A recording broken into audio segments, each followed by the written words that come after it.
ಇನ್ನು ನಟಿ ಕೃಷಿ ತಾಪಂಡ ಫ್ಲಾಟ್ನಲ್ಲಿ ಆಕೆಯ ಗೆಳೆಯ ಆತ್ಮಹತ್ಯೆ ಮಾಡಿಕೊಂಡಂಥ ಕೇಸ್. ವೈಶಾಖ್ ಸಾವಿನ ಸುತ್ತ ಅನುಮಾನದ ಹುತ್ತ ಎದ್ದಿದೆ. ಈತನ ಆತ್ಮಹತ್ಯೆಗೆ ನಿಖರ ಕಾರಣ ಏನು ಅದನ್ನು ಪತ್ತೆ ಹಚ್ಚಿ ಅಂತ ವೈಶಾಖ್ ಪತ್ನಿ ದೂರು ಕೊಟ್ಟಿದ್ದಾರೆ. RR ನಗರ ಪೊಲೀಸರಿಗೆ ದೂರು ಕೊಟ್ಟಿದ್ದಾರೆ.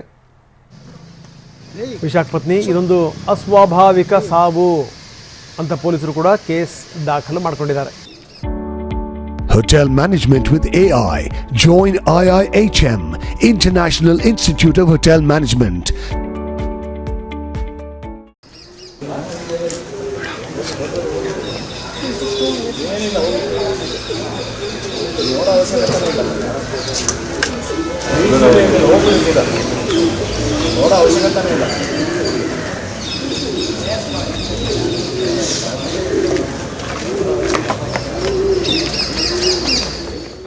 ನೋಡಿ, ನಿನ್ನೆ ನಾವೀಗ ದೃಶ್ಯಾವಳಿಗಳನ್ನು ನಾವು ತೋರಿಸ್ತಾ ಇದ್ದೀವಿ. ಕೃಷಿ ತಾಪಂಡ ನೇರವಾಗಿ ಅವರು ರುದ್ರಭೂಮಿಗೆ ಹೋದರು, ಅಂತ್ಯ ಸಂಸ್ಕಾರ ನಡೀತಿದ್ದಂಥ ಸ್ಥಳಕ್ಕೆ. ಆದರೆ ಹೋಗ್ತಿದ್ದಂಥ ಸಂದರ್ಭದಲ್ಲಿ ಅವರ ಮಾವ, ದಯವಿಟ್ಟು ನೀವು ಇಲ್ಲಿಂದ ಹೋಗಿಬಿಡಿ, ಸೀದಾ ನೀವು ನೋಡುವಂಥ ಅಗತ್ಯ ಇಲ್ಲ, ನಿಮ್ಮಿಂದಾಗಿನೇ ನಮ್ಮ ಕುಟುಂಬ ಈ ಸ್ಥಿತಿ ಬಂದ್ಬಿಡ್ತು, ದಯವಿಟ್ಟು ಯಾವುದೇ ಕಾರಣಕ್ಕೂ ನಿಲ್ಲಬೇಡಿ, ಹೋಗಿ ಅಂತ ವಾಪಸ್ ಕಳಿಸಿದರು. ಬಂದಂಥ ಕೃಷಿ ಮತ್ತೆ ವಾಪಸ್ ಹೋದರು. ಆ ದೃಶ್ಯಾವಳಿಗಳನ್ನು ನಾವು ನಿಮಗೆ ತೋರಿಸ್ತಾ ಇದ್ದೀವಿ.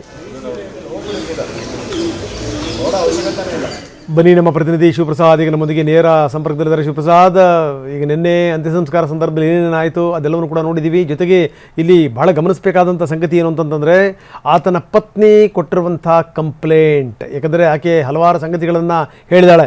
ಏನು ಅಂತಂದರೆ ಈ ಫ್ಯಾನ್ಗೆ ಬಿಗಿದಿದ್ದಂಥ ಸೀರೆ ತುಂಡಾಗಿದ್ದು, ವೈಶಾಖ್ ಕುತ್ತಿಗೆ ಭಾಗದಲ್ಲಿ ಗುರುತಿತ್ತು. ಹೀಗಾಗಿ ಏನು ಅಂತಂದರೆ ಆತನ ಸಾವು ಅನುಮಾನಾಸ್ಪದ ಸಾವು ಅಂತ ಆಕೆ ಕೇಸನ್ನು ದಾಖಲಿಸಿರುವಂಥದ್ದು. ಏನಿದೆ ವಿವರ?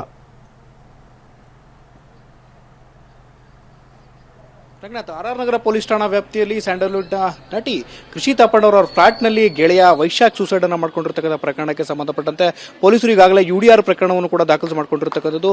ಪ್ರಮುಖವಾಗಿ ದೂರಿನಲ್ಲಿರ್ತಕ್ಕಂಥ ಅಂಶಗಳನ್ನೇ ಉಲ್ಲೇಖಿಸೋದಾದ್ರೆ, ದೂರಿನಲ್ಲಿ ವೈಶಾಖ್ನ ಪತ್ನಿ ಮೇಘಾರವರು ಸ್ಪೆಸಿಫಿಕ್ ಆಗಿ ಉಲ್ಲೇಖವನ್ನು ಮಾಡಿರ್ತಕ್ಕಂಥದ್ದು ತನ್ನ ಗಂಡನ ಸಾವಿಗೆ ಯಾರು ಕೂಡ ಕಾರಣರಲ್ಲ ಅಂತ ಹೇಳಿ.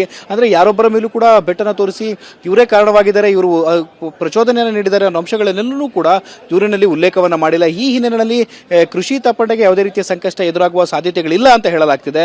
ಟಿವಿನಿಗೆ ಲಭ್ಯವಾಗಿರ್ತಕ್ಕಂಥ ಪೊಲೀಸ್ ಮೂಲಗಳ ಮಾಹಿತಿಯ ಪ್ರಕಾರ ಕೃಷಿ ತಾಪಂಡರವರನ್ನ ನೋಟಿಸ್ ಅನ್ನು ನೀಡಿ ಅವರನ್ನ ವಿಚಾರಣೆಗೊಳಪಡಿಸುವಂತ ಸಾಧ್ಯತೆಗಳು ಕೂಡ ಈ ಪ್ರಕರಣದಲ್ಲಿ ಕಾಣಿಸ್ತಿಲ್ಲ. ಯಾಕಂದ್ರೆ ಈ ಒಂದು ಪ್ರಕರಣಕ್ಕೆ ಸಂಬಂಧಪಟ್ಟಂತೆ ಎಲ್ಲವೂ ಕೂಡ ಪಾರದರ್ಶಕವಾಗಿರ್ತಕ್ಕಂಥದ್ದು. ಅಂದ್ರೆ ಸೂಸೈಡ್ಗೂ ಮುನ್ನ ಕೊನೆಯದಾಗಿ ಯಾವೆಲ್ಲ ವೈಶಾಖ್ ಮೆಸೇಜ್ಗಳನ್ನು ಮಾಡಿರ್ತಾರೆ, ವಾಟ್ಸಪ್ ಮೆಸೇಜ್ ಅನ್ನು ಕೃಷಿ ತಾಪಂಡಗೆ. ಅಂದ್ರೆ ಘಟನೆ ನಡೆದ ಸಂದರ್ಭದಲ್ಲಿ ಕೃಷಿ ತಾಪಂಡ ಫ್ಲಾಟ್ನಲ್ಲಿ ಇರಲಿಲ್ಲ.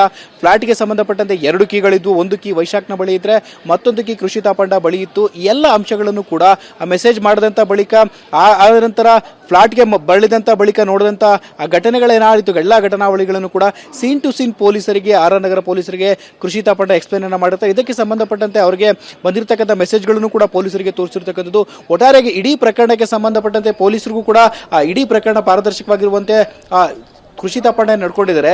ಎಲ್ಲ ಅಂಶಗಳ ಹಿನ್ನೆಲೆಯಲ್ಲಿ ಆಕೆಯನ್ನ ನೋಟಿಸ್ ಅನ್ನ ಕೊಟ್ಟು ಆಕೆಯನ್ನ ತನಿಖೆಗೆ ಒಳಪಡಿಸುವಂತಹ ಸಾಧ್ಯತೆಗಳು ಇಲ್ಲ ಅಂತ ಹೇಳಲಾಗ್ತಿದೆ. ಈ ಹಿನ್ನೆಲೆಯಲ್ಲಿ ಆಕೆಗೆ ಒಂದಷ್ಟು ಸಂಕಷ್ಟ ತಪ್ಪಿದೆ ಅಂತ ಹೇಳ್ಬೋದು.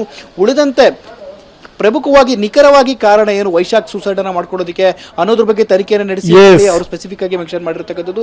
ಈ ಹಿನ್ನೆಲೆಯಲ್ಲಿ ಅವರು ಡಿಪ್ರೆಷನ್ಗೆ ಒಳಗಾಗಿದ್ರು ಅಂತ ಹೇಳಿ ಮಾಹಿತಿ ಲಭ್ಯ ಆಗಿರ್ತಕ್ಕಂಥದ್ದು. ಯಾವ ಕಾರಣದ ಹಿನ್ನೆಲೆಯಲ್ಲಿ ಡಿಪ್ರೆಷನ್ಗೆ ಒಳಗಾಗಿದ್ದು ಅನ್ನೋದು ರೂಲ್ಡ್ ಔಟ್ ಆಗಬೇಕಾಗಿದೆ. ಪೊಲೀಸರ ತನಿಖೆಯಿಂದ ಇದು ಹೊರಬರಬೇಕಾಗಿದೆ. ಶಿವಪ್ರಸಾದ್, ಧನ್ಯವಾದ, ಥ್ಯಾಂಕ್ ಯು ವೆರಿ ಮಚ್ ತಮ್ಮೆಲ್ಲ ಮಾಹಿತಿಗೆ.